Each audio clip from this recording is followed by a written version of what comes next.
In this quick tutorial, I'm going to show you how to add upsell and cross-sell offers using Selleasy in Shopify.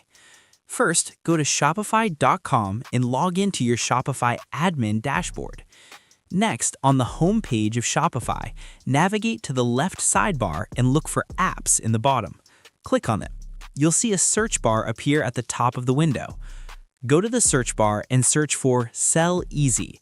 You'll see the app in the search results. Click on it. Then, in the next window, click on Install at the bottom of the screen. Click Install one more time and the app will be installed in your Shopify.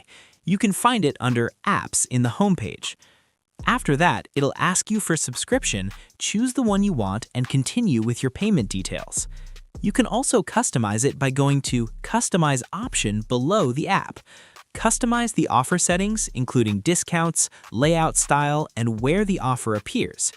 After that, click Save and make sure the offer is enabled. You can preview the offer on your product page to confirm it's working correctly. And that's it. That's how you add upsell and cross-sell offers using Selleasy in Shopify. Thanks for watching.